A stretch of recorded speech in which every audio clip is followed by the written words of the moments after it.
Cynical, spiteful. Oh, and we're live.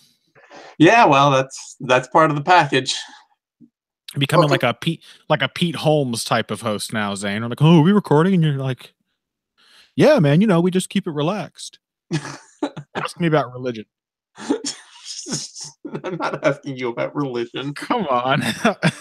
Some Pete Holmes you are. Oh, Jesus. Okay.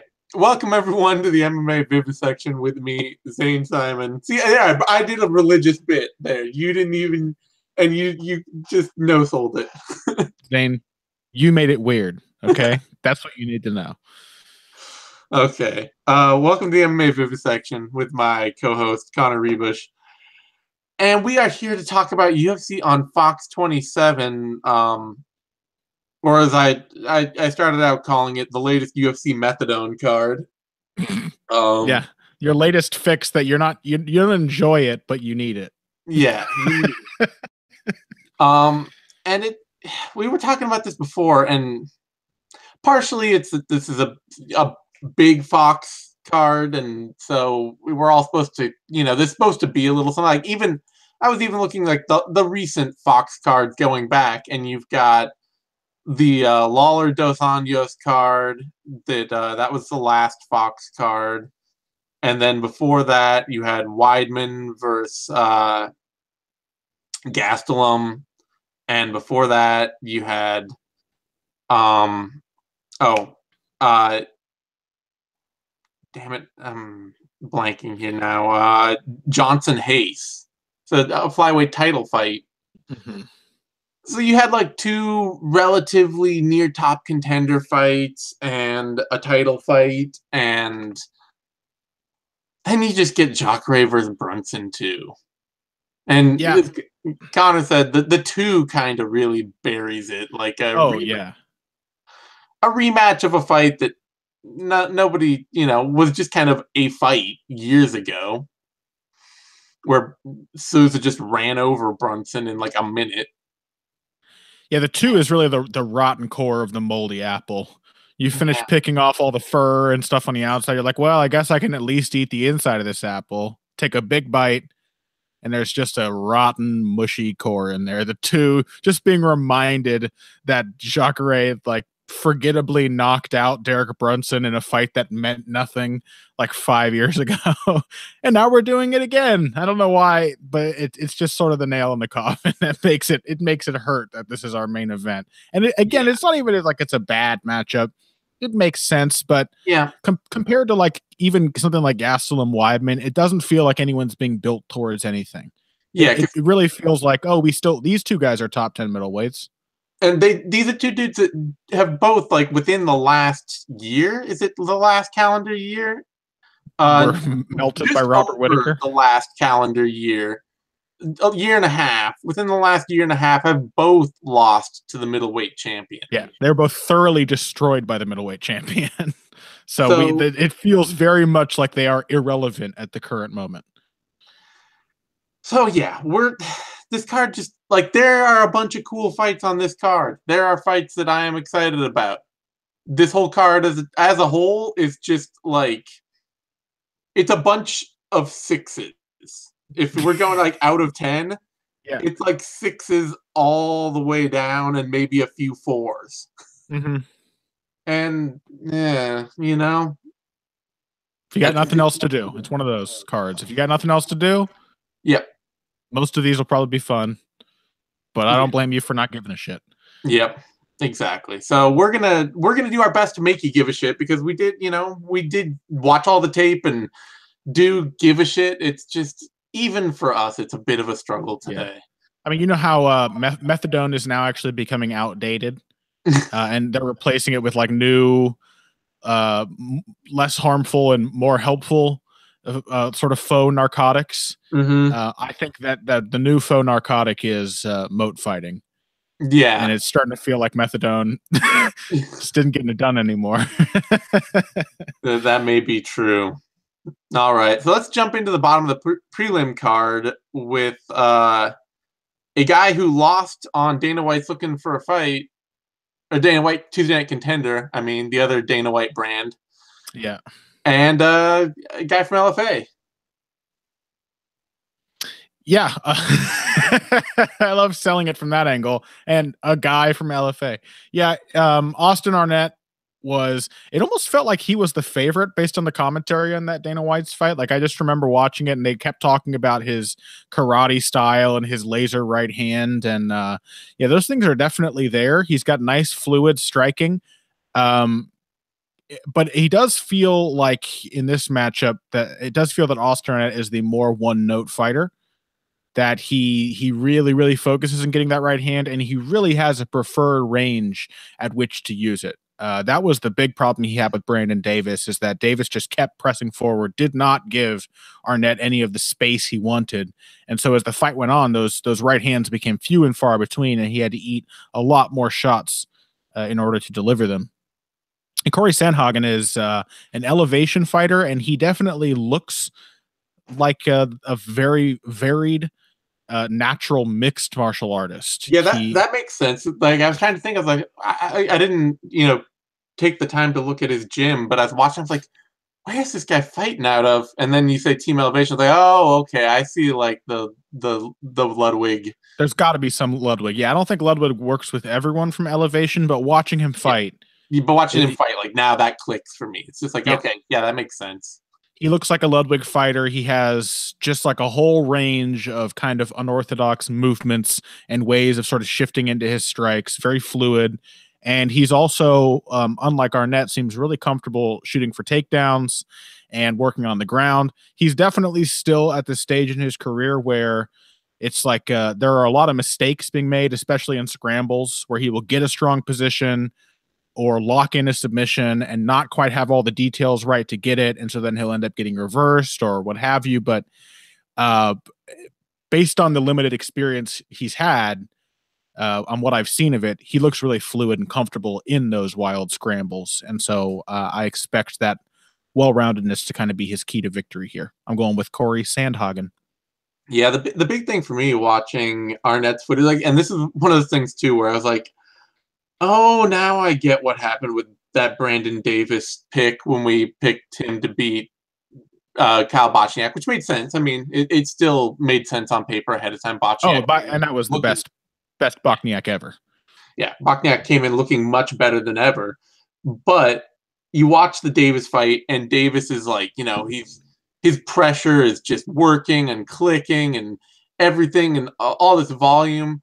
And then I went back and watched Austin Arnett versus James Jones in whatever random West Coast promotion that it was in, some tiny thing. And you've got this like 12-11 journeyman with a unorthodox, exciting striking style that doesn't have a lot of interconnected parts to it. And Arnett just gets himself backed into the fence, overwhelmed, and eats huge, crushing shots that nearly knock him out like twice.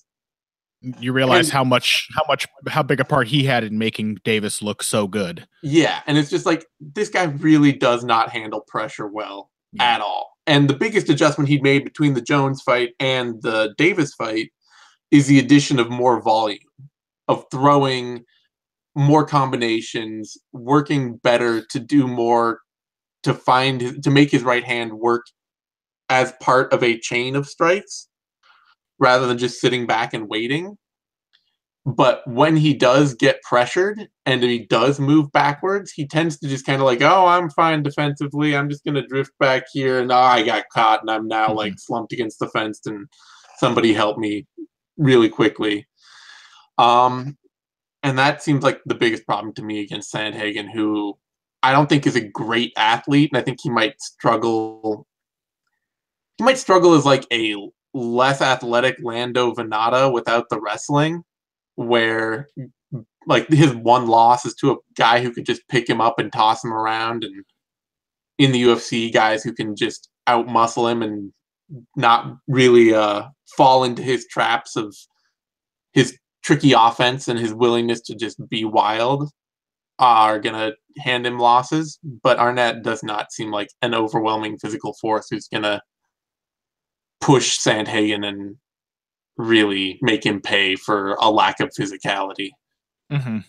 And I think we'll be seeing more fighters like Corey Sandhagen. Like, he also reminds me a good bit of Gavin Tucker. Yeah. Not that his like style is identical, but we're seeing a lot more of these fighters who are not phenomenal athletes, but have very complete grasp of like the creative options available to them as MMA strikers. Like, even in the cases of like Tucker and Venata, I would say they're both pretty phenomenal athletes, but they have a very complete grasp of all the interconnected parts of MMA without a deep technical knowledge of any of the fundamentals. Mm-hmm. Where it's just like, oh, you have like, you go to the body, you work the head for combinations, like you know how to stay active and be aggressive and mix in wrestling and do all these things that interconnect. And then if somebody actually can stand in front of you and make you fight a one-dimensional fight, your game just kind of starts to get broken down. It turns out you fight in patterns after all. Yeah. And Sandhagen, I think there's going to be some of that for him, but it will come against people who can push him and break him down. Yeah. And that just and guys like Tucker and Venata look phenomenal against lower level opposition because they have those options. Yeah. Odds on this fight, there aren't many books taking it, but Arnett is the underdog, opened at plus 150, is now at plus 176.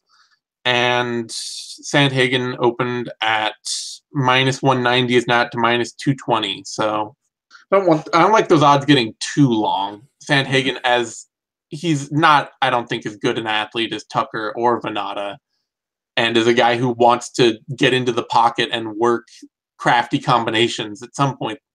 That's going to cost him. Mm-hmm. It may not. It probably won't be this fight, but that's like probably, if he gets hit hard with the right hand, that might be it. Yeah, and he's short on meaningful experience. I think he's been matched appropriately for how young he is in his career, but still, you never know. Yeah. That brings us to a welterweight bout. Nico Price, George Sullivan. Sullivan coming off of a year and a bit long USADA suspension. I'm kind of shocked, is that what it was? In fact, that Sullivan's back already, because he got suspended twice by USADA. Like, he got hit with a voluntary disclosure as he was taking a supplement that had something banned in it that he didn't realize. He disclosed he was doing something wrong. Are they okay with that now? Because I remember when Machida got a 2-year suspension for that. I don't know. I mean, I think this was before Machida. And then he was supposed to fight Randy Brown back in February, but got pulled for another USADA violation. So maybe these just are minor violations. I don't know. I'm kind of shocked that he's back fighting. Beats me. It's been about 2 years, though, overall, since his last fight, I guess. January 2016 to January 2018.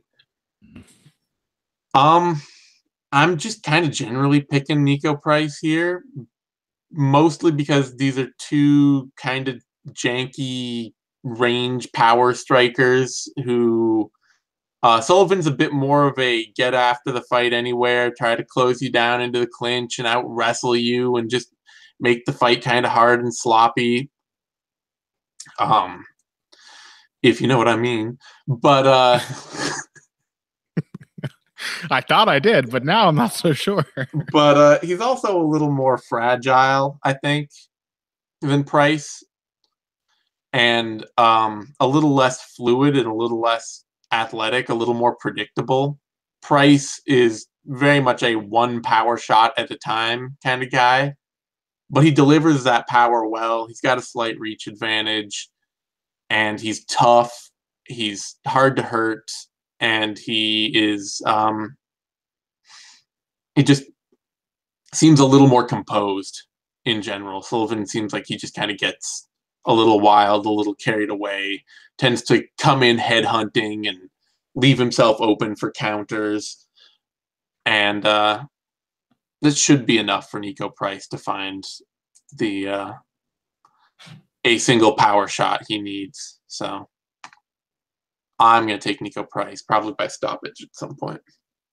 Yeah, I think, gosh, why is it that every now and then I can't hear myself at all? Every now and then I can hear myself through your mic. Sometimes I think it's right when we start, like one of us starts talking from the other one, it takes a minute to like readjust the audio feeds and you get a little reverb. You're probably right, Zane. Oh, nice pause. Seems to have taken care of it. Yeah, I'm more or less on the same page. For me, I'm starting to wonder about the age and the wear and tear on George Sullivan. He was already, for his past few fights, a fighter with a tendency to gas. He tends to be a little sort of mechanical and predictable with his attacks, and then he slows down pretty drastically as the fight goes on. He doesn't really seem to know how to mitigate his aggression because that's his style, is to just keep coming forward, keep putting his shots together. I absolutely think he might hurt Nico Price badly in the early going in this fight, just from being so aggressive and because Nico Price is so hittable.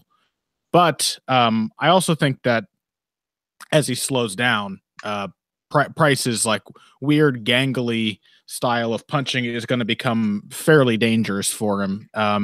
There is the concern of Sullivan's kicking game because Price's leg got absolutely chewed up by Vicente Luque in his last fight.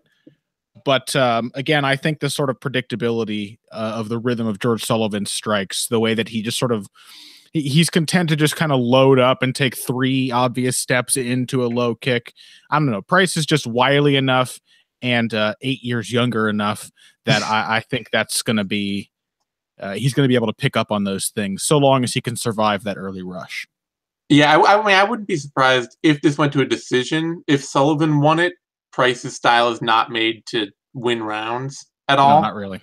But Price also, I mean, has won all but one of his fights by stoppage. So, yep, just by going ham. Yep. Odds on that fight. Price is a sizable favorite. Opened at -185, has fallen steadily, and is now down to -292. Sullivan opened at +145 and has risen slowly up to +232. So I don't know if Nico Price deserves to be quite that big a favorite, but Sullivan's predictability, walking into power shots, probably. Plus, you know, if you're that 2-year layoff, usually not a sign either. Yeah. Oh, great. Now you're starting to drop audio in moments, so hopefully that doesn't keep happening. Fucking cat stepping on the mixer from my microphone. Oh, okay. Let me know if it happens again. Oh Lord. All right. That brings us to a lightweight bout. Vinc Pichel versus Joaquim Silva. Neto BJJ, my favorite nicknamed fighter in the sport. He does so much jiu-jitsu. Yeah, a modern day Vitor Belfort, if ever there was one. Absolutely. I like this matchup. Vinc Pichel came like out of nowhere after his long layoff to deliver a devastating knockout on Damian Brown in his last fight. Still doesn't really give me a full idea of where he's at right now as a fighter. Yeah. They just sort of had like a back and forth striking battle. Both guys had a lot of trouble kind of landing clean at all until suddenly we have this one perfect shot. I will say Pichel, I think wisely picked up on the fact that Brown was just flirting forward, right, left, because Pichel wasn't countering. And so deciding to counter worked well. But beyond that, it was hard. I didn't get much of a read on Pichel as a fighter currently, any more than I had on him from the earlier stage of his career. I do feel like you have to give some advantage for recent activity to Joaquim Silva, that he has been consistently in training. He has the look, as far as his striking goes, of an Andre Dida fighter. Much like Francisco Trinaldo, he doesn't have like the cleanest, most textbook technique in the world, but he seems to have a really, really solid feel of how those strikes fit together. He knows his distance well and is also a phenomenal athlete. And that seems to extend to stamina as well as strength and explosiveness. That he can put a lot of power out there without it seeming to have any visible effect on his gas tank. And I think that kind of thing, the volume and the activity of Joaquim Silva is going to come into play here against Vinc Pichel, who I don't recall as ever having been a phenomenally fast-paced fighter down the stretch. He's pretty, he's just kind of, I don't know. I want to hear what your read on Vinc Pichel's game is, because maybe I'm off here, but I like the activity and the activity and the variation in striking from Joaquim Silva over the sort of, I don't know, one at a time weirdness of Vinc Pichel. Well, classically, like when he was coming up, Pichel, before he got injured, Pichel was like the tireless grinder. He was the dude that was just going to go after you with takedowns and cage grinding and like this just relentless game round after round after round. That's how he beat Anthony Njokuani. Garrett Whiteley's just not very good, so that doesn't really matter. And of course, it didn't work at all against Rustam Habilov because, yeah. And that's what's giving me pause, honestly, against Joaquim Silva is Silva's fight with Reza Madadi opened up some big holes in his game. Mostly as a guy who, if pursued for takedowns, would give up takedowns and then would be willing to try and play an active guard game that would just get him sucked into losing a whole round. Yeah, I do. Watching that fight, though, I do think he does a nice job of adjusting away from that tactic. Like in the third round, he gets taken down 2 or 3 times by Madadi, and I don't think there's any shame in having Reza Madadi take you down. No.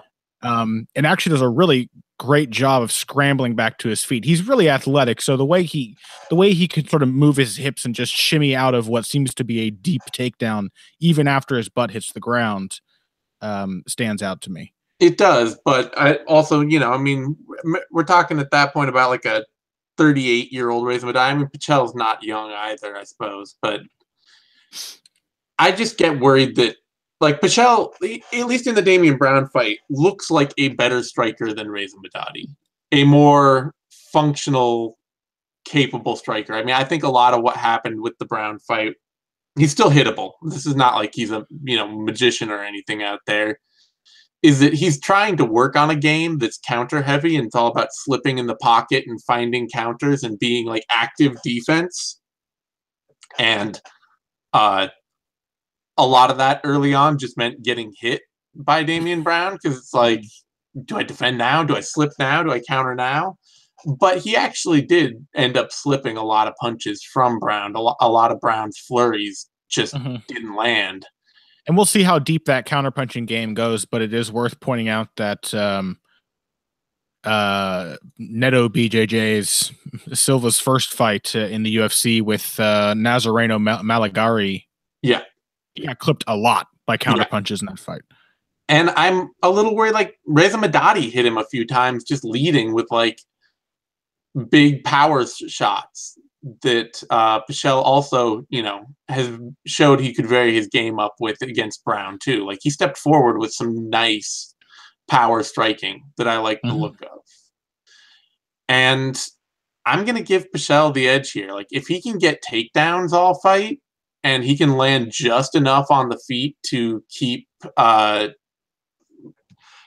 Silva just a little bit honest, then I think he's going to steal what was a split decision to Reza Madadi, a split decision that went to Joaquim Silva against Reza Madadi. I think Pichel can get the better half of that, being a very similar but slightly more less shop-worn opponent.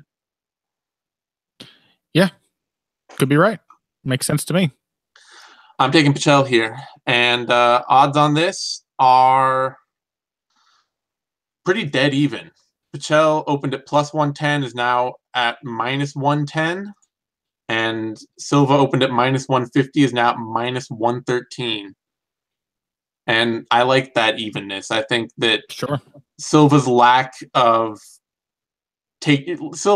wrestling consistency and his reliance on power puts him in the right place against a big grinder who's just going to go out there. And if Pichel just looks for a boxing match, I think he loses. Mm-hmm. But if he is willing to put a grind on Silva, then I think he can beat him. Mm-hmm. Oh, I did want to say too, one of the things I like about Silva's game, like one of the components of me picking him, is I really, really like his kicking game. He's a very, very deft high kicker. That was like, he had no trouble just clipping a big lightweight like Reza Madadi on the temple with kicks from a surprisingly close range. So that's the kind of like Andre Dida, just fluids. That kind of variety in his power is why I think, like, if this is just a kickboxing match, Silva wins it. But mostly is I just kind of want to be resold on Vinc Pichel. I don't think I saw enough of what I needed to see in that last fight, but we will see. Yeah. After that, women's flyweight bout: Justine Kish versus Yeon Kim. And man, Yeon Kim is one of those fighters that I can't even say that I wish the UFC would slow play her more, because Lucy Pudilova was about as slow a play as you get from the UFC, frankly. But Kish is probably an upgrade. Like, Kish is a harder fight than Pudilova. Oh, yeah. Oh, for sure. Yeah.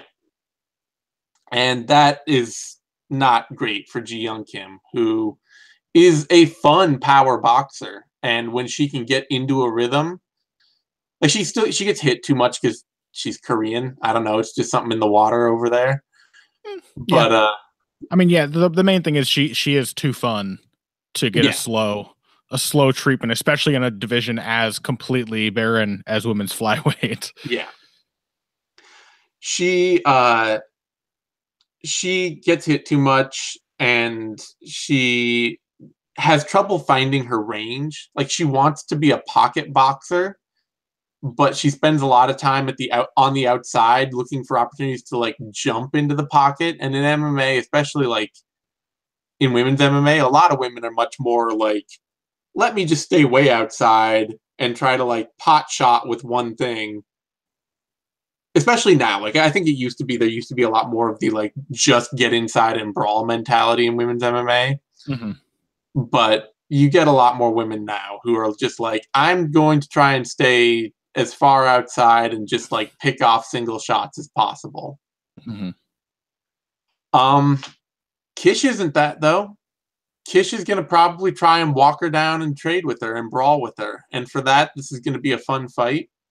It's going to be a good fight for Kim as long as she can keep it upright. But Kish is also a much more willing wrestler, much more willing clinch fighter, and just kind of more willing to take the fight wherever it needs to go. Whereas Yeon Kim just doesn't seem like she has anything outside of her power boxing game to consistently offer. Like, she can wrestle a little and use her physicality a little, but she doesn't even kick with any authority. So I got to pick Kish here. I think Kim's going to nail her hard a few times, but Kish is just very willing to eat shots and keep walking forward and keep producing her own offense. So unless Kim can knock her out, I got to take Kish by decision.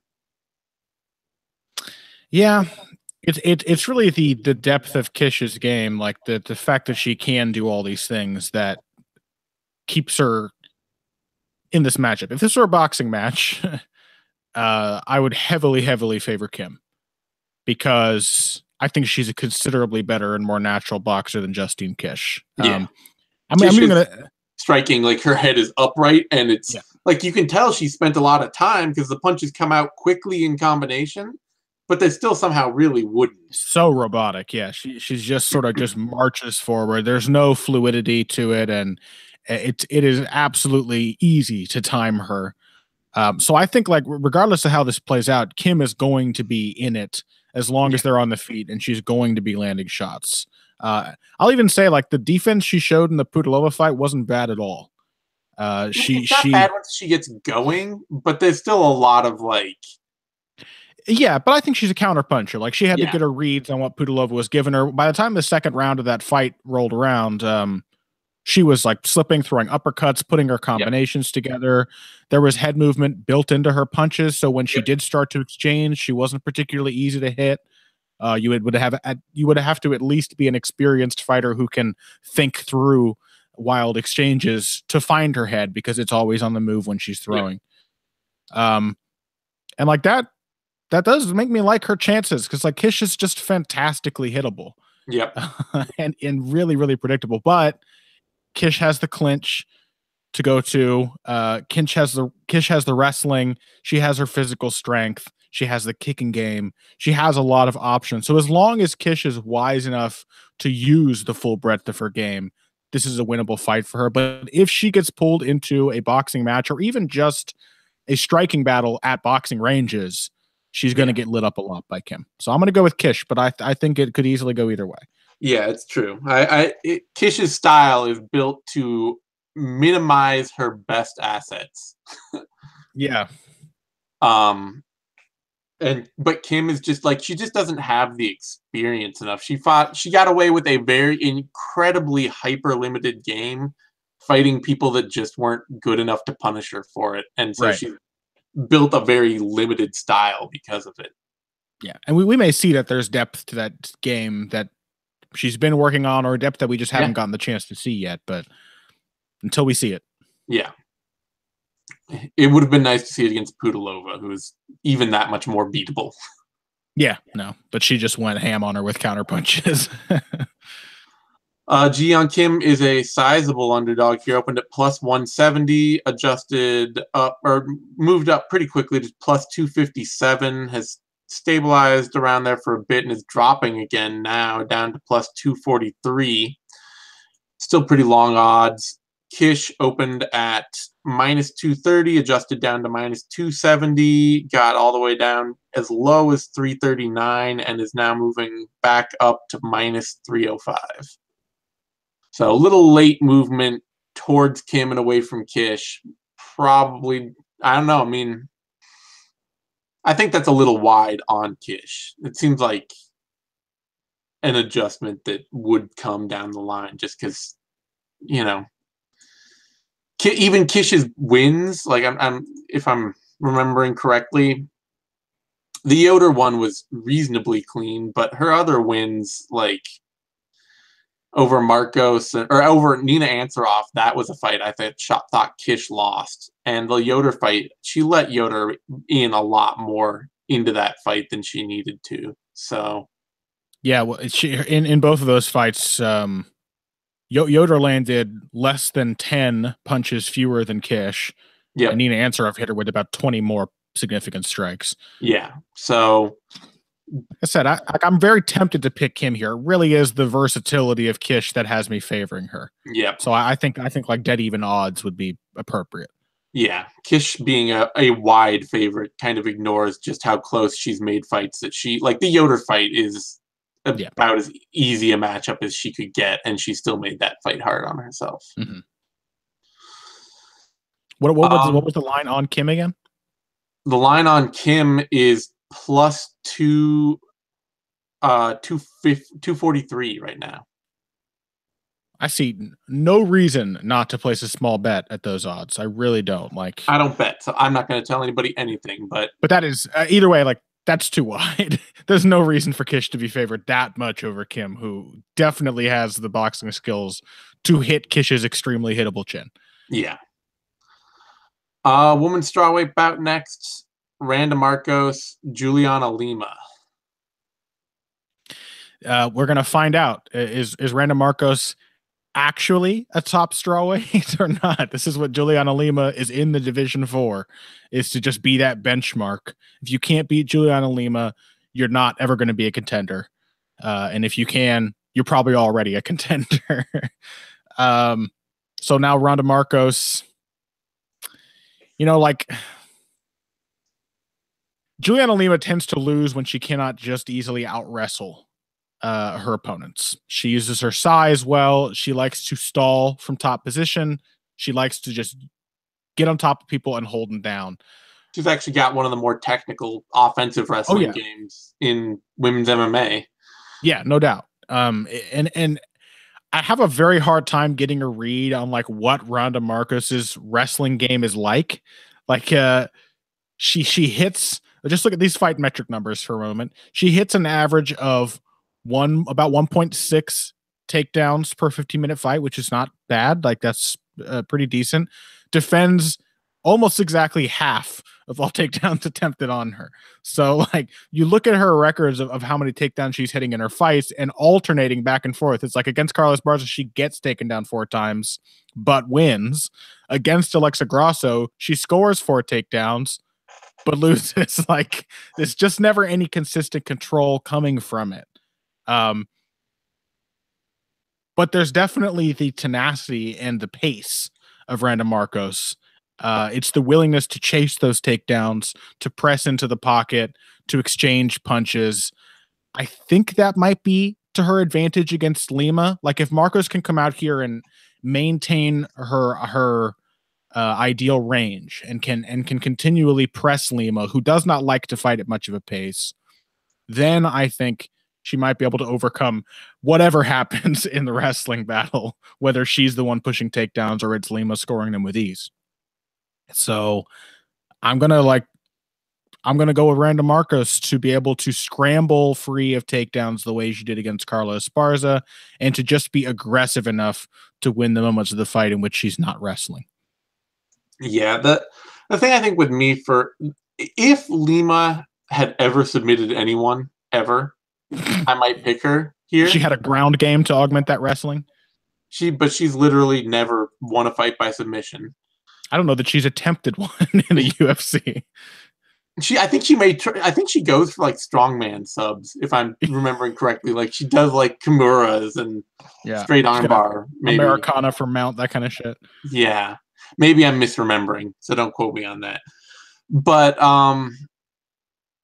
the big thing, I think it's got to be pace for Markos, because her wrestling game, it's weird because back on Tough, she looked like one of the more technical wrestlers in women's MMA as well. Like she would run the pipe on a single leg and pull people down and chase takedowns through. She would actually like get in on a double without dropping her knees all the way to the mat. But maybe it's just a lack of consistent camp training, because I know she's had problems like raising money to train. I know she's had problems. She moved away from TriStar back to Michigan Top Team, and away from Michigan Top Team to TriStar and back and forth, and like she's just jumped around a bit and all that. But her wrestling game has kind of fallen apart. Like her boxing game has improved. She's better at stepping in with combinations than she ever used to be. She's no longer doing that thing where she does like the drive-by striking, where she's like running past somebody, throwing punches, trying to like, it's like, like I know I don't want to be hit. Yeah. I know I want to close the distance. Let's compromise. Just sort of skirt along the edges of range. But now she's just like all sold on the head and arm throw, and that's what happens when she ties up. And that's, I think, a big reason that her takedown defense is so lackluster as well, is because people clinch up with her and then she's just like, I'll go for this throw and end up on bottom. And it's all like the tenacity just seems to like drive all of her scrambling and wrestling anymore. It's just like, I'm just going to grab you, and then we're just going to I'm just going to be aggressive, and whatever's available, I'll just be aggressive with that. Yeah, it's like the more you talk, I'm really thinking I should have picked Lima. The thing is, though, that like Lima doesn't have any of that aggression. Oh. And so, you're betting on Lima just holding top position, which, I mean, she might do, but that's really like the bet, is that Lima just holds. I thought Carla. Sorry, I'm sorry. I thought Carla Esparza at least had a very close fight with Randa Markos. She and did. I think watching it live, I thought she had won it. But it was certainly that competitive that it felt like it could have gone either way. And Carla Esparza is like the smallest woman in the division. Like, I don't know. Juliana Lima's size combined with wrestling might be enough. It might be. But I just don't like enough of what Lima does standing and anywhere else. what she augments it with. Yeah. To pick her against Markos's improved pocket striking. Mm-hmm. So Markos is going to get taken down, and it's going to be all about how well she scrambles back up and how well she retakes positions on how well Lima locks her down. And I'm going to bet Markos here, but it should be really close. Mm-hmm. Odds on this fight, Randa Markos is the slight favorite, opened at -150, adjusted down to -156, and is currently at -163. And Juliana Lima opened at +110, adjusted up to +130, and is now at +136. Those odds should probably be a bit closer to even, but they're already pretty close to even. Yeah, I'm fine by it. That brings us to women's flyweight bout, another women's flyweight bout, Katlyn Chookagian versus Mara Romero Borella. And this fight is all a test of Mara Romero Borella's consistency. Because we know exactly how Katlyn Chookagian is going to fight. Like, yep. She's going to come out doing a Holly Holm impression with just a tiny bit better command of range, maybe, and a little less power and athleticism. Maybe a lot less athleticism, actually.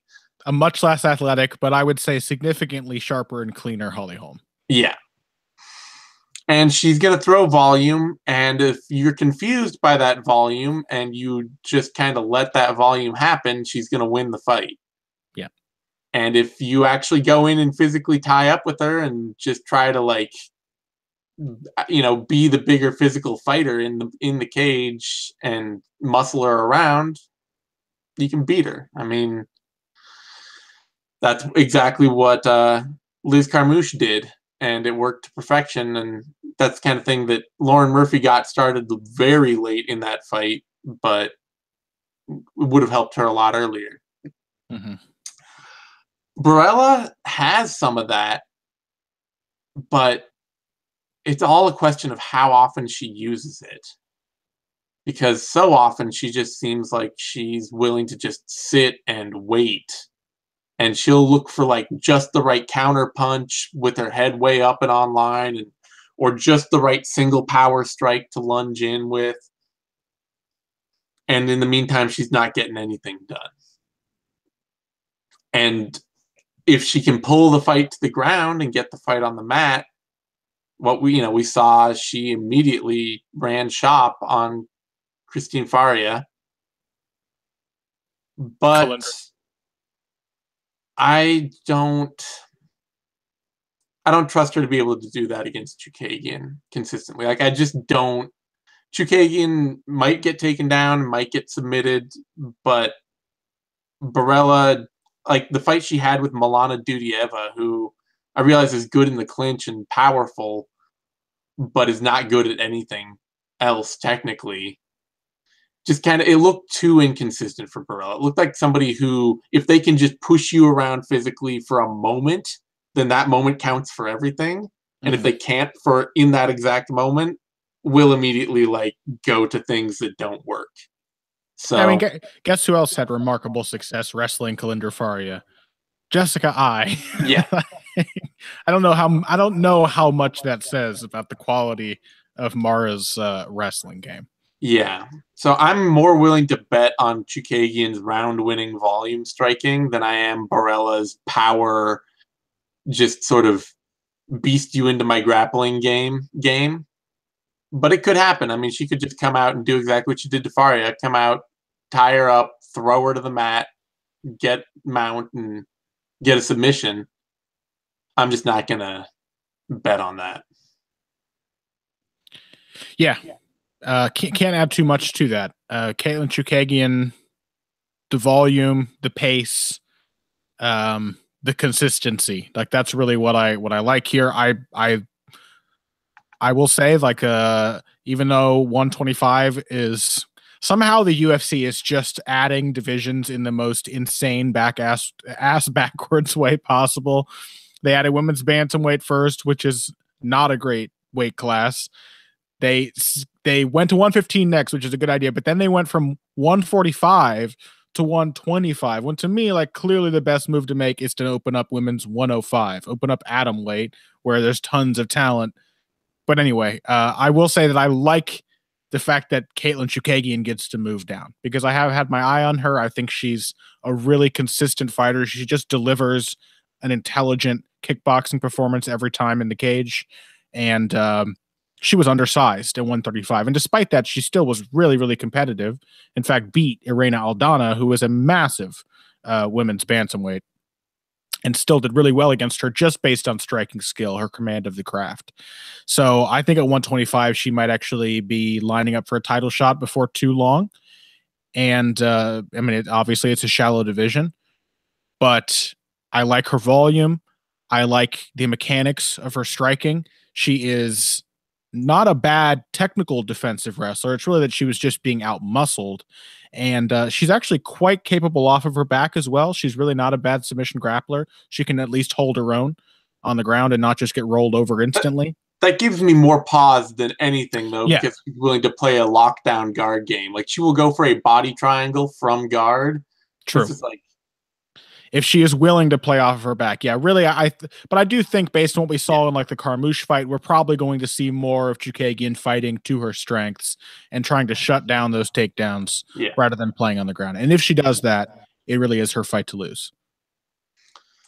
Odds on this fight, Chookagian is the favorite, opening at minus 165. Odds have pinged up and down a bit, and they're currently at minus 156, rising pretty sharply just in the past little couple of hours from 160 to 156. So not a huge rise. They just haven't moved that much overall, and they're starting to jump up a bit for Chookagian at the moment. And Borella opened at plus 125. Got as high as plus 139, is currently down plus 130. So fine with that. Yeah. I think they probably could stand not a big one. They could probably stand to be a little wider, but there's, that's okay. Borella's she's a big powerhouse for that division. Like, she's just obviously she looks like a 135 fighter. And she knows how to use that strength to some degree. It's just a question of how big a one. Yeah, that's the concern. That brings us to a featherweight bout. Mirsad Bektic versus Godofredo Pepey. Dangerous comeback fight for Mirsad Bektic after getting slept by Darren Elkins out of nowhere in one of the greatest comebacks in MMA history in his last fight. It does seem at this point we can say, as I have clinically determined that Tomas Almeida just doesn't have a good chin. So it's no longer ever a surprise to me when he gets hurt. I think we can more or less say the same thing about Mirsad Bektic. He can be clipped. We saw that we had a hint of that very early in his UFC career when he fought Chaz Skelly and almost got knocked out with an illegal knee, but was also buzzed before that. And then, Darren Elkins hitting him with like a weird shot when he got tired. But I do think that it's a more forgivable problem in Bektic's case than it is for somebody like Almeida, largely because Bektic is such an amazing athlete. He's phenomenally well conditioned. He's extremely strong. I think just his recuperation is naturally going to be much better than somebody like Tomas Almeida, who's not particularly fast, not particularly strong. Is just a mechanically good fighter. Otherwise, like as far as the worries about him getting clipped on the chin by a wildly swinging Godofredo Pepey, this seems to be a matchup that favors him pretty well. Pepey is just kind of, he's definitely dangerous, but he's absolutely reckless and sort of allows his opponents to determine when and how he's going to throw his strikes. Is very sort of reactive, has that brawler's mentality, and I don't think he's ever really shaken himself out of that. We saw plenty of that in the fight with Shane Burgos, just swinging back with reckless abandon. But he can do that for a while. He doesn't exhaust himself as quickly as you might expect for somebody who's just throwing, like visibly gritting their teeth, every vein in his neck popping out when he throws.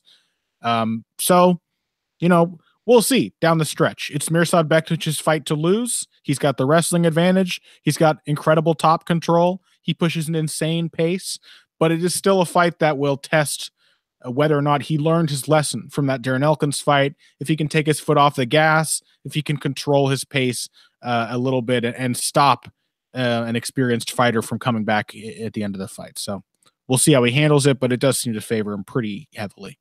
Yeah, there are a couple of key things for me with this fight for going against Pepey. The biggest being, in his entire career, Godofredo Pepey has won 2 fights that got out of the first round. One against a split decision against Milton Vieira, and the other a late submission against William Couto in his second fight ever. Boy, I was just going to say, I just realized that Milton Vieira is my new favorite fighter, but as soon as I heard the name William Couto, let me find him on Teppo. No other fight for Godofredo Pepey that has gone more than 5 minutes has been a win. And so he could come out of the gate flying, and I think the big part of that is, like you say, it's not that he necessarily gets so tired that he can't still be dangerous in fights. It's that he gets just a tiny bit tired that everything is just a little less surprising. Yeah. And that's all it needs to be when you are living at the edge of flying armbar or, flying heel hook is my path to victory land. It's like being really fresh and just a little bit tired is like the complete de-evolution of his game. Yeah. And its effectiveness.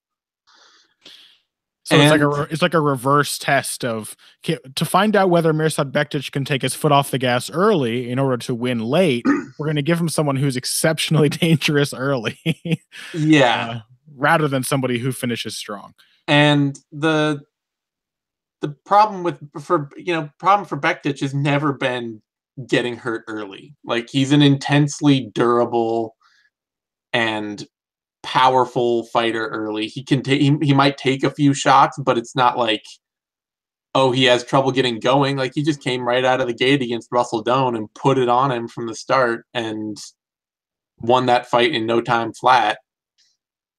And I don't see a Godofredo Pepey coming out and like magically finding a flying knee that knocks him out or a triangle that submits him in the first 5 minutes. And without that, it's very unlikely he's going to beat Mirsad Bektic. I would also argue partially that the biggest thing that we've seen since that Bektic fight, with regards to Darren Elkins, is that probably a big part of why Bektic gassed out is how much work it takes to try and control Darren Elkins and to try and just like out wrestle him and push him around and work at his same pace, even when you're controlling him. Because Elkins very clearly is willing to just push an insane wrestling pace that will flag just about anybody. Yeah, I mean, also there is like a charm of vampirism on his chin, so that every time you hit him, you lose stamina. It's true, yeah. Sucks some of your life force out, and he gets it, and then he just becomes stronger and stronger. You've got some of that magic Skyrim chainmail that, like, yeah, absolutely. Mirsad Bektic has contracted hemophilic porphyria. Yeah. Yeah. I will say, like, I mean, I I can't completely agree with the characterization of Bektic, just someone who strikes me as very durable. If you like, throughout his UFC career, he's not taken a lot of punches. Like Chaz Skelly hit him more than anyone before Darren Elkins. And after that, like the Russell Doan fight, he got hit 6 times before it instantly became the kind of fight that he could dominate. So fair enough, but Russell Doan throws with a shit ton of power. I mean, sure, but I just seeing him shake, seeing him where he's not going out there like it's not a situation. Oh, what the fuck's his name? Like Patrick Cummins or something, where it's just like every time he gets hit, I'm like, did he die? Is he almost there? No, it's not that. But I think Patrick Cummins has an amazing chin. He just has the most hittable fighter in the world. Yeah, but like getting clipped by Skelly the way he did, and the weird little like behind the ear shot that just melted him from Darren Elkins. I don't know. I still think that his chin is probably not his best characteristic. Well, yeah, all the rest of his fighting is his best characteristic. So yeah, I mean, that's the thing, is that everything else is his strong suit. So yeah, I'm not picking Godofredo Pepey to be the guy to reignite that problem. Oh no! I was just reminding us of caution. Nobody's picking Pepey here. Bektic opened at -565, adjusted up to -511, since dropped down to 595, and is currently at 593. And Pepey opened at +375, adjusted up and down to +430, and is currently at +427. So, appreciably wide odds there. Makes sense to me. Yeah. That brings us to our final prelim, Bobby Green versus Erik Koch.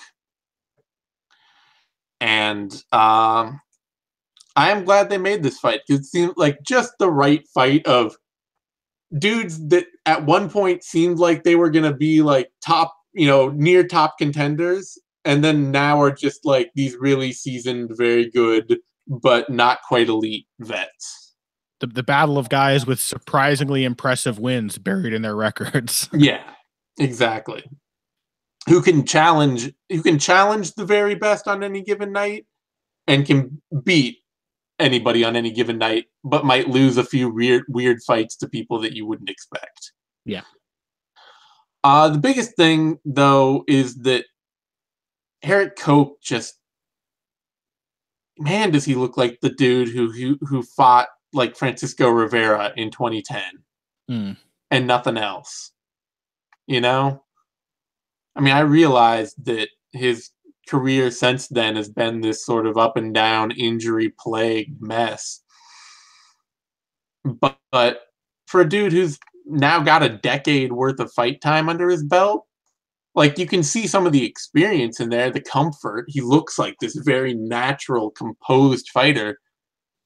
But then Clay Guida just kind of marches him down and pushes him back to the cage over and over.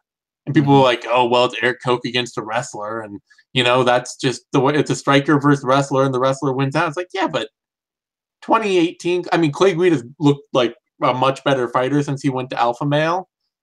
But Erik Koch just looked lost in that fight. Like, he just looked like he didn't have any answers for Clay Guida. Clay Guida's been around for 20 fucking years. If you don't know what Clay Guida's coming into a fight with and how to answer it, then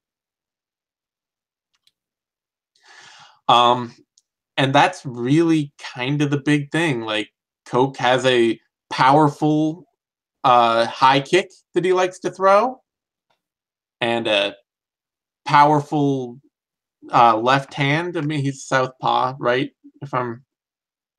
He's usually southpaw. Yeah, a powerful left hand that he likes to throw, and he can get those going in combination when he really gets a chance to confidently stalk forward.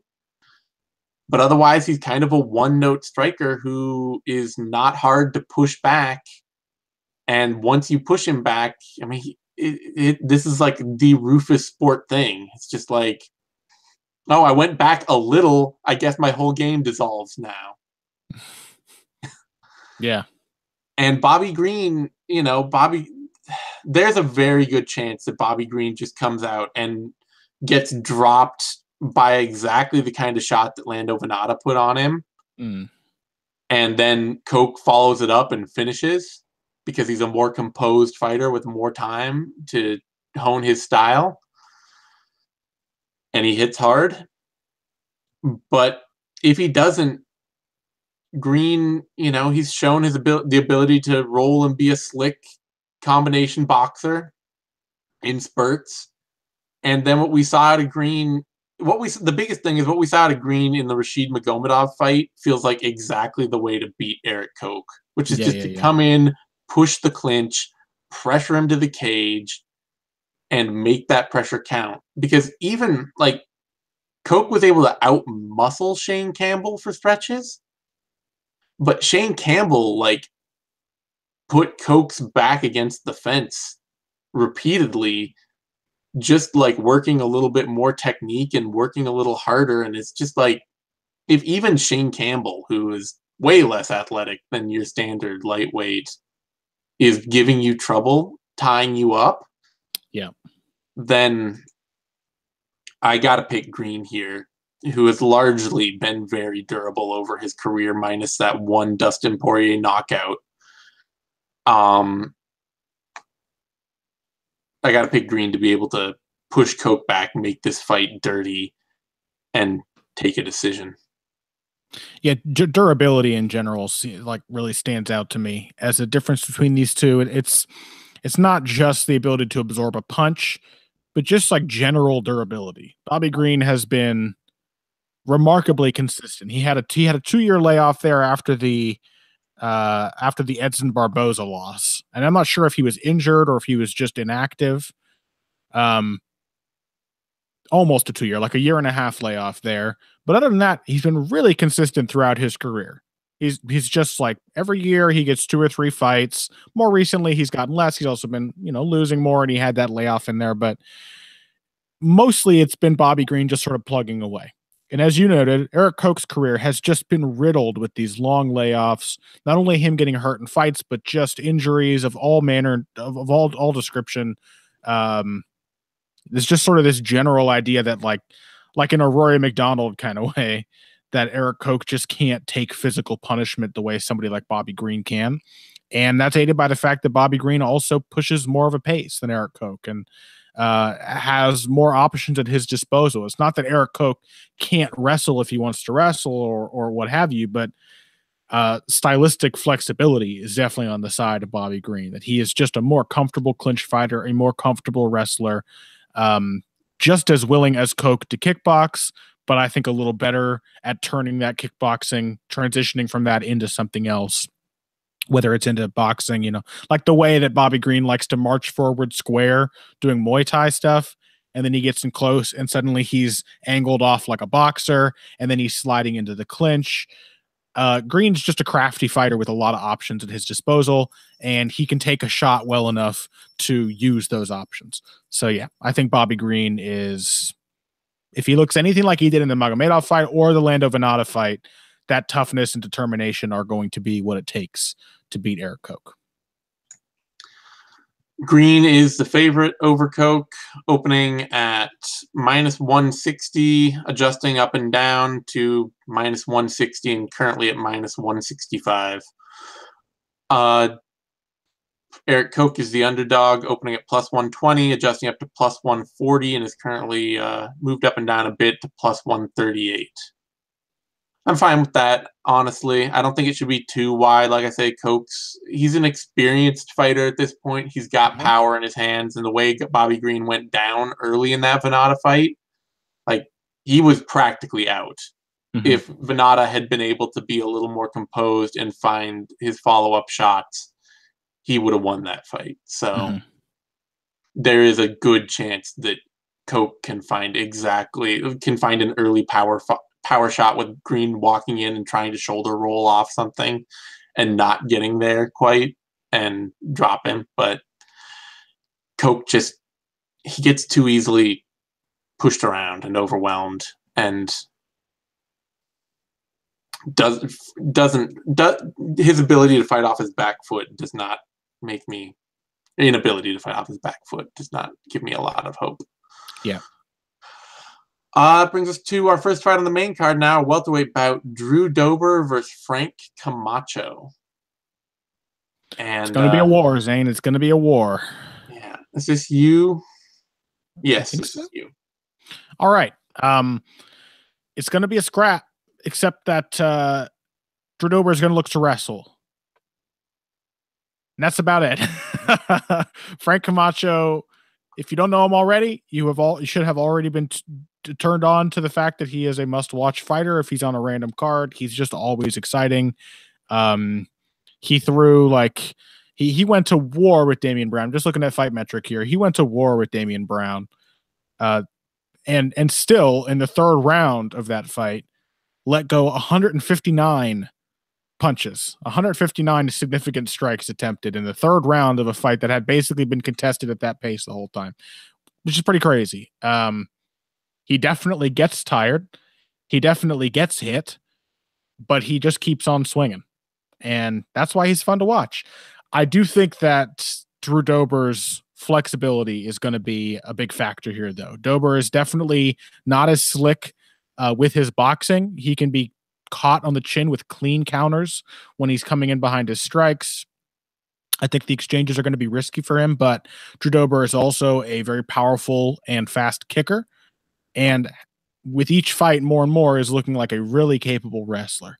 He hits a nice shot. He's got really strong legs, at least by the looks of things. And so his drive is much better than you would expect it to be from someone who is not a lifelong wrestler and is more of a kickboxer.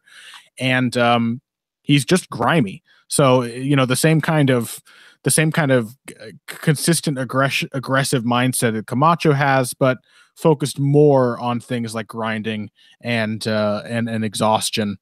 I think that wrestling and kicking game is going to be Dober's ace up the sleeve here, but Camacho hits really hard and throws really a lot with this sort of curious blend of just wildness, but also some clean technique in there as well. It's like Camacho is a schooled fighter who deliberately eschews his schooling at times to just get messy. He's the Guamanian Robbie Lawler. Yeah, pretty much. Is that how you say someone from Guam? Is it Guamanian? No, he's from Mariana. So the Marianian Robbie Lawler. It doesn't have a great ring, but I definitely appreciate the sentiment. Yeah, that's absolutely it. It comes down to how Frank Camacho's explosive takedown defense holds up over the course of the fight. If he does start to get weary and that really affects his takedown defense, then Dober is going to have more and more opportunities to mix things up and sort of interrupt Camacho's counters, make it hard for him to decide when and how to throw his shots. So I like Dober down the stretch for his varied style.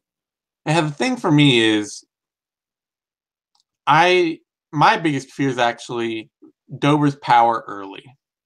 Because that's the thing that to me has looked like it's coming along the best lately.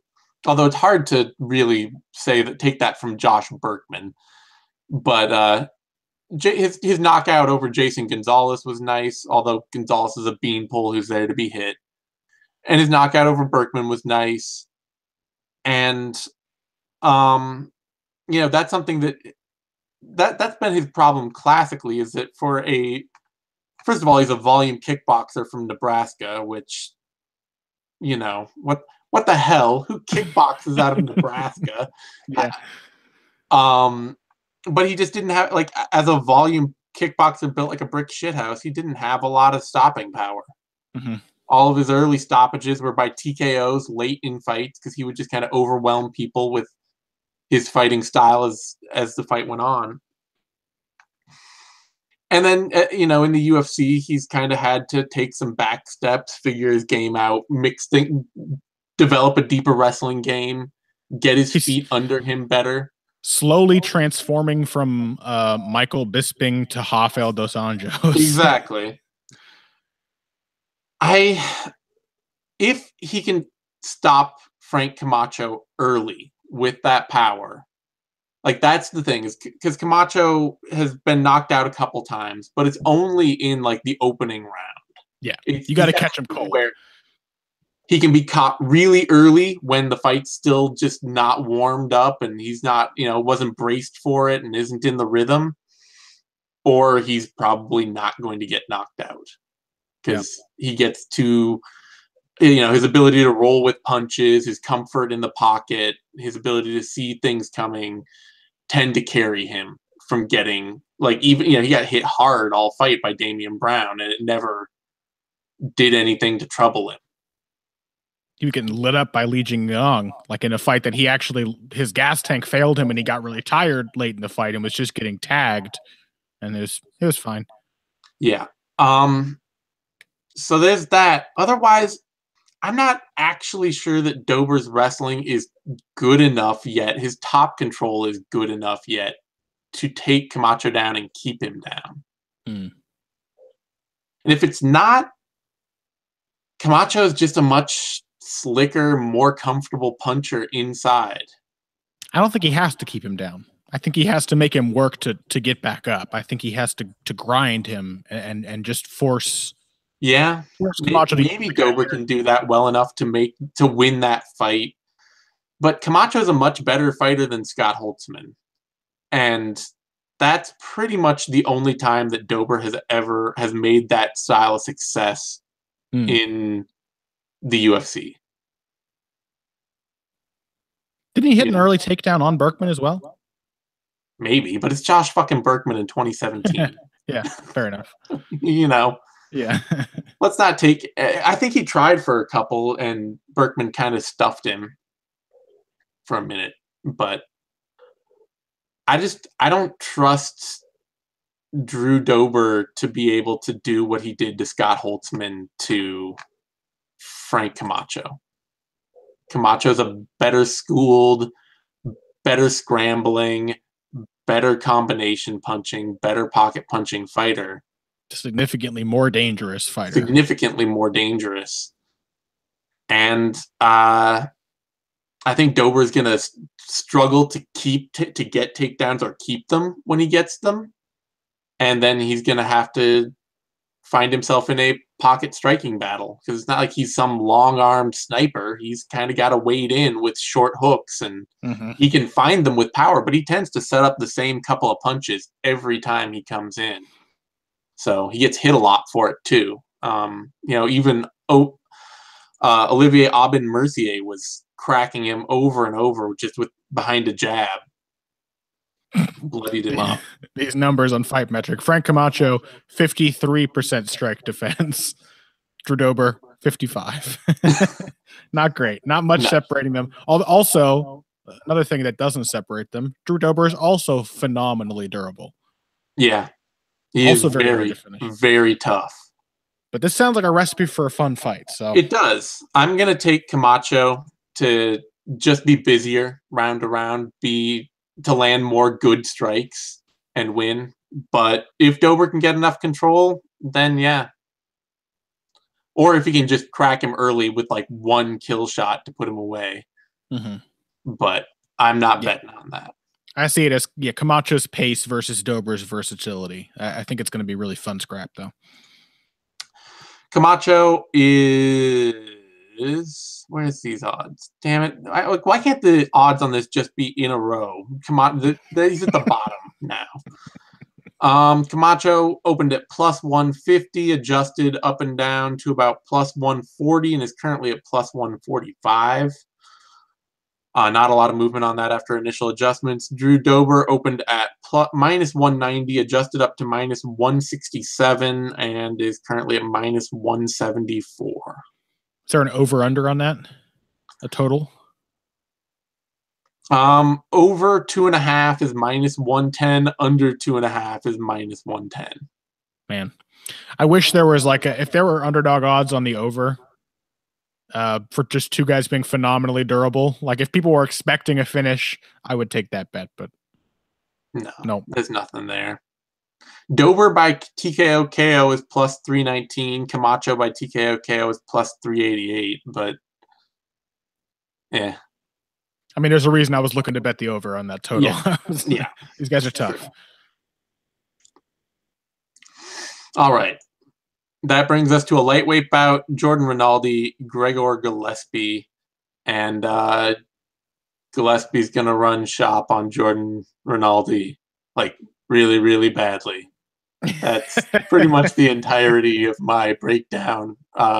Rinaldi is like a much less athletic, much less sold on his striking Gregor Gillespie, basically.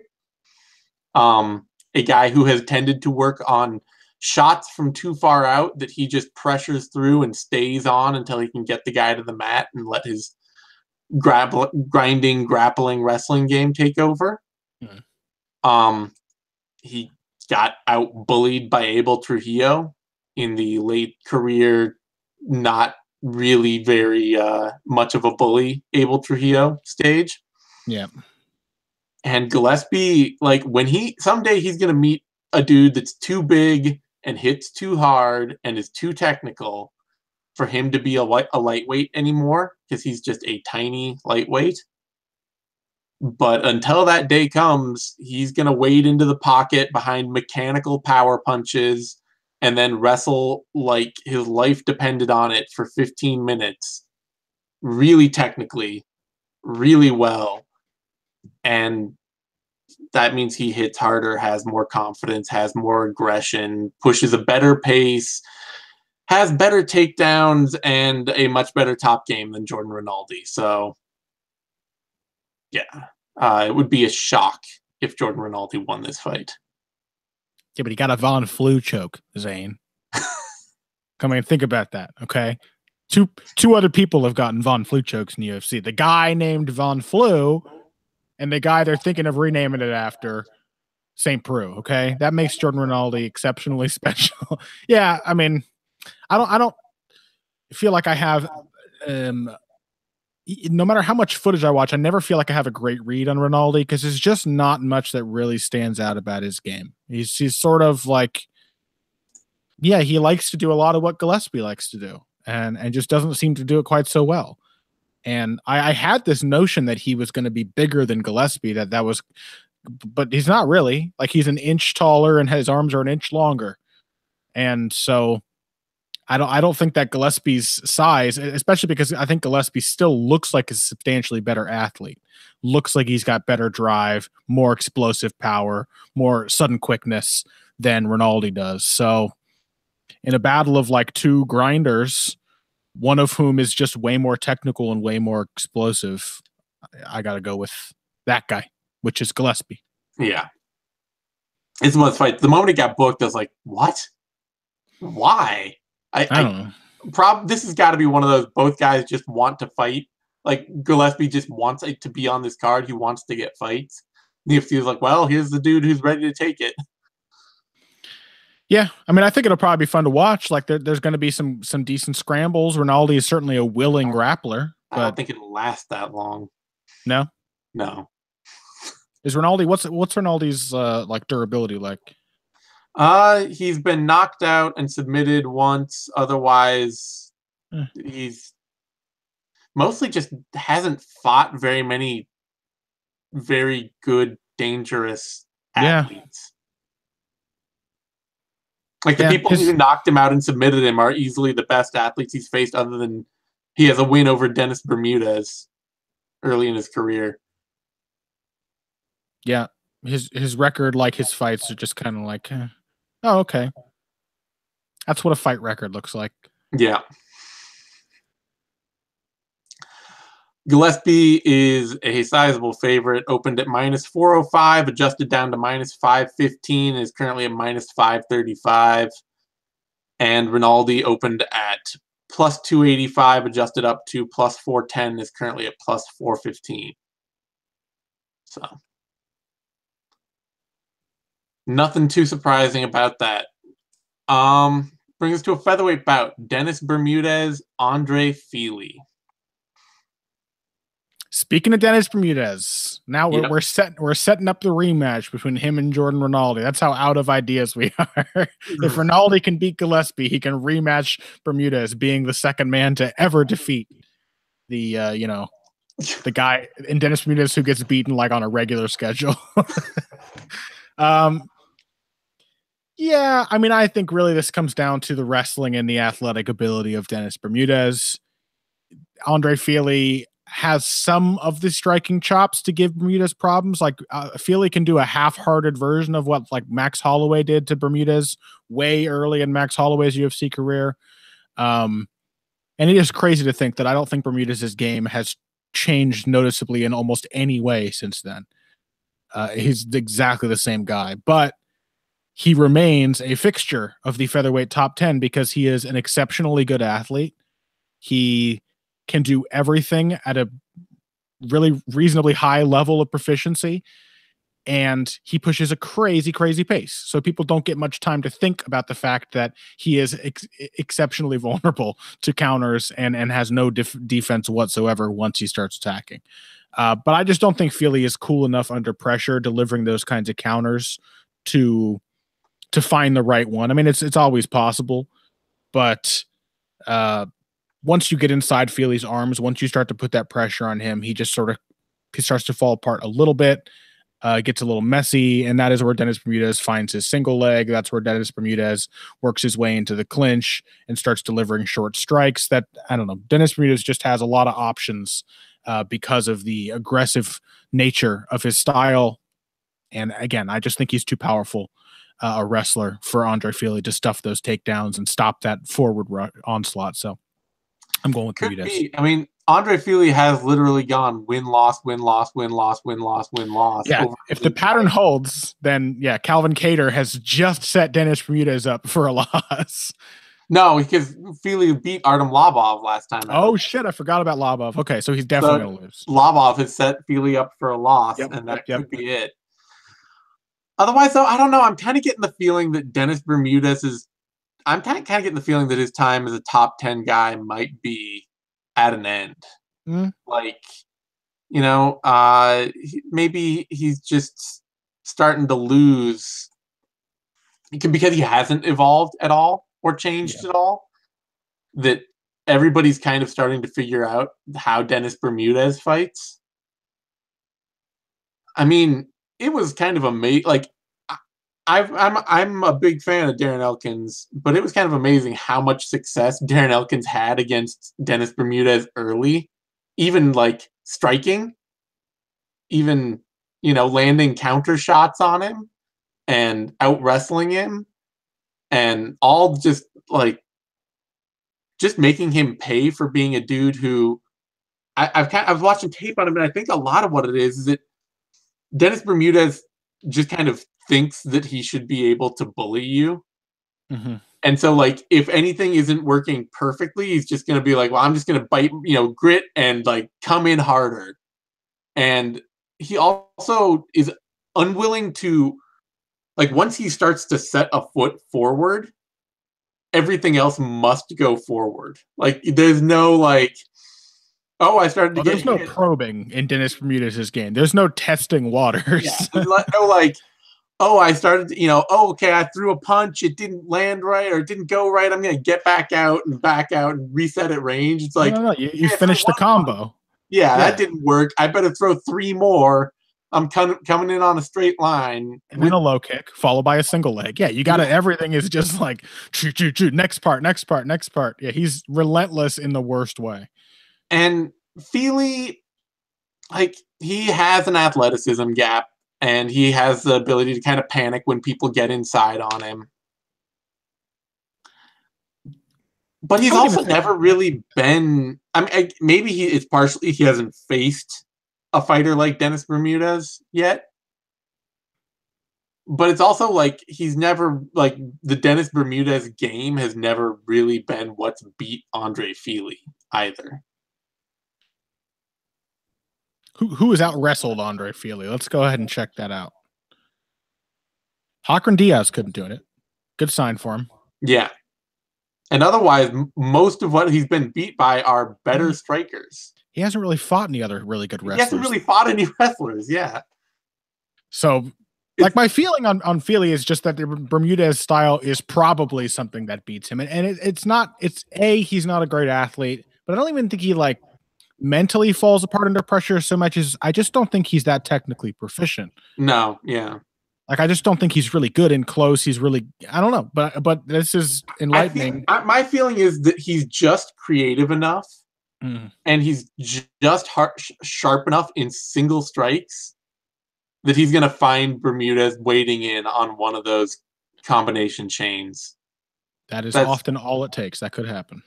Because Bermudez, like, when he gets stopped, he tends to get stopped cold. You know? When he gets hurt or when he gets tagged, it's the end. And he's gotten submitted. He's gotten knocked out. It's just always this, like, straightforward charge of single-mindedness. And I'm much more willing to pick Fili to pick him off in that than I am Bermudez to just get it done all fight. You know? It really is a battle of guys who it is just impossible to trust. Like, yeah. I don't believe in either Andre Fili or Dennis Bermudez to win ever. So let me put it this way. My feeling on the things that have not on. So if Dennis Bermudez were a better submission threat consistently, I might pick him to beat Andre Fili, because Andre Fili's kind of like, he will get overwhelmed a little and scramble and give up submissions. He's lost by submission. But otherwise, like, his one knockout loss is that sort of freaky flying KO to Yair Rodriguez. And he's too tough and he scrambles well enough to me to make me feel like Bermudez is going to continually have to put himself in danger to beat him. And I trust Fili's ability to find a big moment in the fight more than I trust Bermudez's ability to put together 15 minutes of a pressure win. Yeah, okay. And if Darren Elkins' win over Bermudez does say anything about the quality of Justin Buchholz's preparation of Team Alpha Male fighters, then again, Bermudez not the hardest fighter in the world to formulate a game plan for. It depends on how Fili can respond to those openings, but the openings are very clear for a fighter like Bermudez. So we'll see. But unfortunately, Buchholz isn't head coach anymore, so. Yeah, he still worked with Elkins in his last fight. I think he's still working with some. Yeah, I mean, he's still working there. It's just like, man, Alpha Male is always just such a weird camp. Well, yeah, now Buchholz is a snake or something. He probably. Yeah, who knows? Became almost as well known as Uriah Faber, so now he's a piece of shit, and now we have to replace him.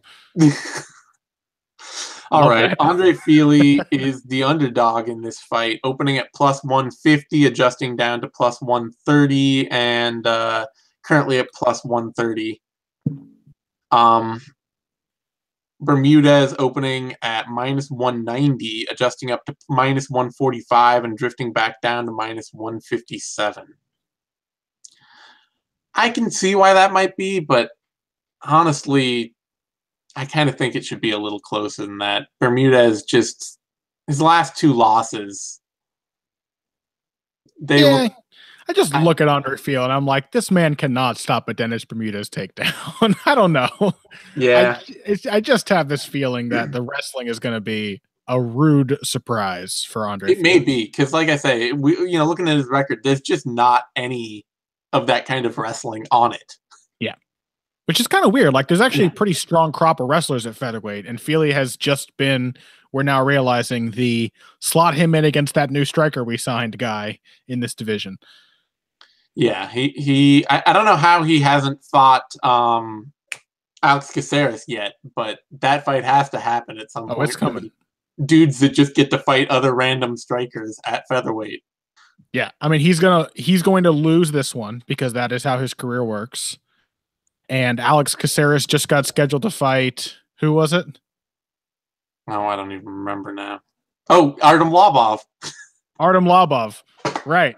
So Caceres is definitely going to lose that, which means that Fili versus Caceres is next. There you go. It's all coming together. All right, main event. Jacare Souza, Derek Brunson, and Mookie was saying the other day on Twitter that he's just about talked himself into Derek Brunson just going to go out and KO Jacare Souza. Yeah, and I can see it. I can feel that in my gut, but I can't pick Derek Brunson to win this fight.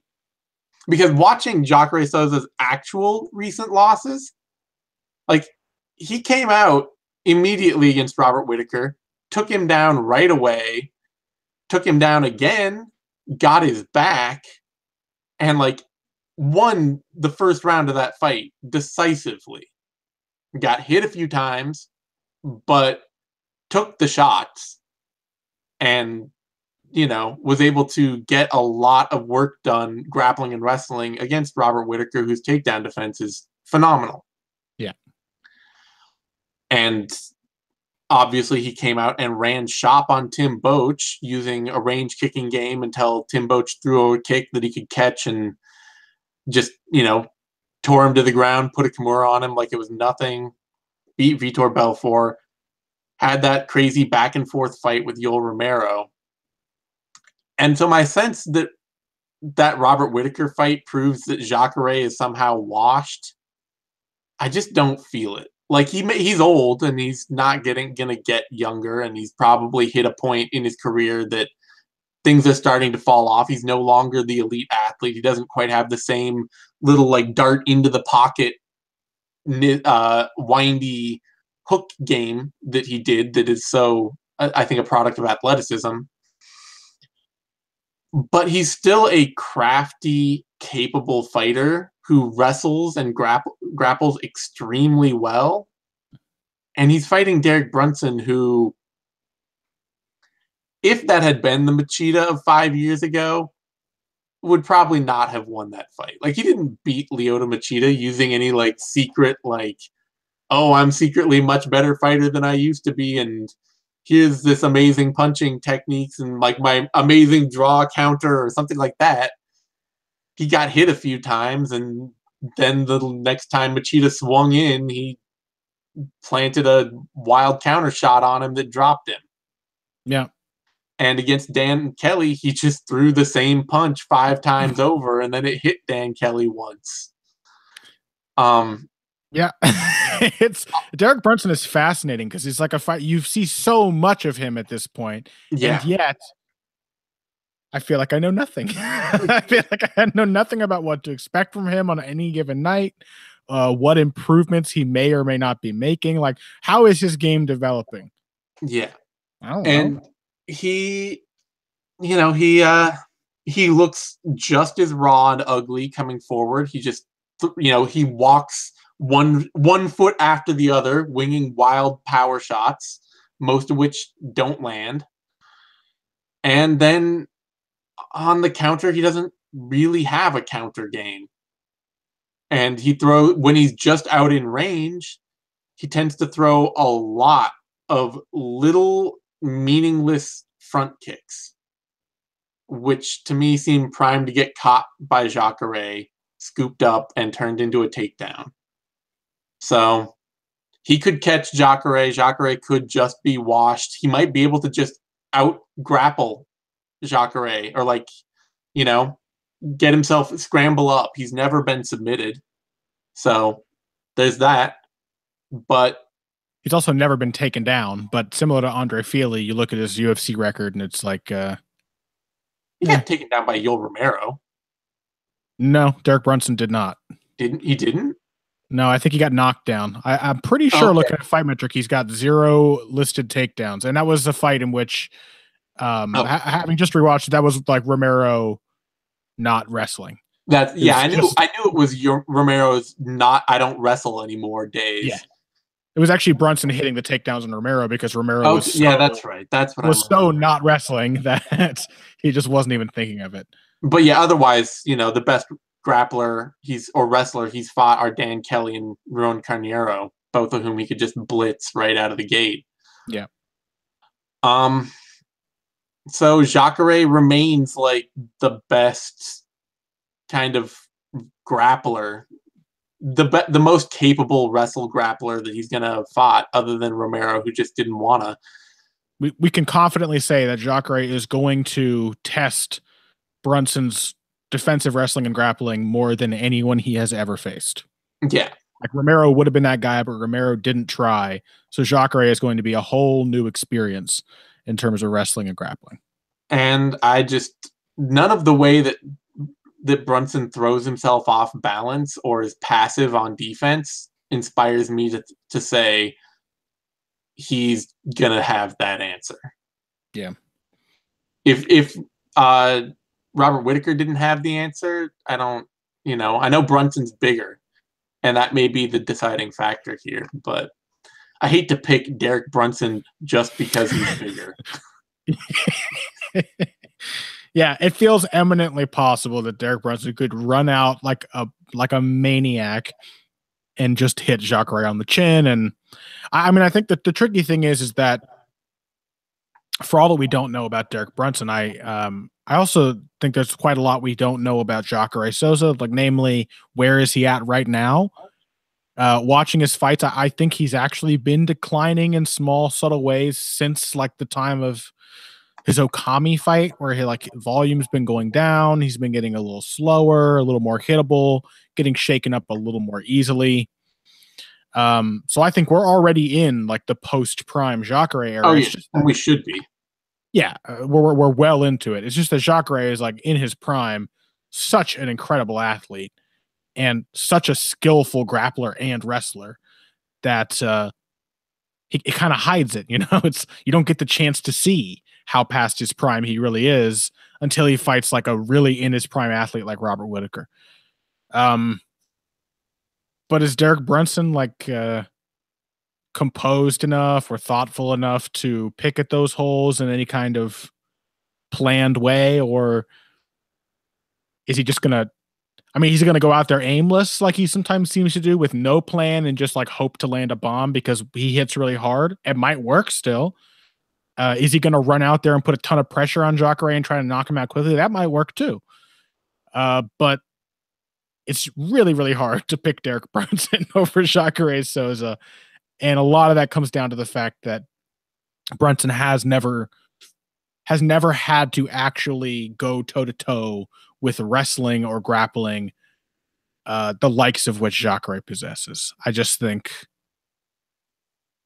5-round fight. I don't trust Brunson to be consistent over that period of time. I trust Jacare to marshal his resources, to keep the fight under control as best as he can, and to systematically work his way to another submission win. So I think that's what we're going to see. Jacare is the favorite, opened at -150, dropped to -167, and has been rising lately, is currently at -143. Brunson opened at +110, adjusted up to +140, and has been dropping lately down to +118. Not surprised to see those odds getting closer to even by fight time. Just because, that the unfortunate part of this is that you look at Derek Brunson's record, and it's not filled with guys who look like Jacare, but every one of his recent wins, all the way back to 2014 and his decision over Lorenz Larkin, is a knockout. Yeah. Like every win after that is. And then his losses after that are to Robert Whittaker and Anderson Silva. More than that, it's every single one of those is a first round knockout. Yeah. So that's also that's part of it for me, is that I don't see Jacare looking washed enough that I think he gets knocked out in a round. And Anderson Silva wasn't washed enough to get knocked out in a round. And so he won this ugly, sloppy, terrible fight that Derek Brunson just did not have any of the technique to win. Yeah. I know it was now 3 years ago almost. No, 2 years ago about. But still, like, Yoel Romero couldn't get Jacare out of there after badly hurting him in the first round. He didn't have the greatest chin in the world. It can't be getting any better with age, but even Robert Whittaker, you still have to put it on him and kind of sustain an attack during which he's still capable of hitting a takedown or at least tying you up. And if Derek Brunson is really just like a first-round knockout artist and that's all he has to offer in the big picture, then there's too many options in those remaining 4 rounds for somebody like Jacare. Yep. All right. So, end of the day, there are a lot of interesting fights here. We're split on a lot of these fights. So, I mean, there's a lot of well-matched fights here, some good fights to pick and good fights to watch. There's just nothing on this card at the top in the end that it's like, oh, this is, you gotta see how, which of these 2 guys that got knocked out by Robert Whittaker can one another. Which of these 2 guys who are certifiably not in line for the title will win? The guy who might be retiring soon against the guy whose career is going nowhere. Yeah. Tune in to find out. All right. On that note, you can find me on Twitter at TheZaneSimon. You can find Connor on Twitter at BoxingBush. It's BUSCH. You can find both of us over at BloodyElbow.com. If you're watching this on YouTube, and you should be, give us a like. That's a thumbs up down there. That helps us a ton. And subscribe to our YouTube channel, MMANation.com, DOTCOM. That's where you get all the latest Bloody Elbow shows, videos, news, analysis, all that stuff we do week in, week out. We will be back next week for UFC Fight Night. Is that next week? Yes. UFC Fight Night, Machida versus Anders. In Bellum. Even better main event. The main event may not be quite as good, or maybe the same. I'm actually more interested in Erik Anders than I am Derek Brunson, frankly. Because things might still happen for him in the future. Yeah, it still feels like a prospect. But co-main is John Dodson, Pedro Munoz. Valentina Shevchenko is fighting her first fight at flyweight. I'm not down on that. I'm not down on that for a fight night. They're never bad, Zane. They're never bad. It's no, this is much more interesting to me than watch Gregor Gillespie mop the floor with Jordan Rinaldi, or see if Andre Fili can finally not go win-loss at featherweight. Yeah. And it does hurt. It does add some pain that this is a Fox card. Yeah. This is supposed to be like almost a pay-per-view, right? Exactly. Hey, and these days it is. Yeah. All right. On that note, the bar has been lowered. And we'll see you next time.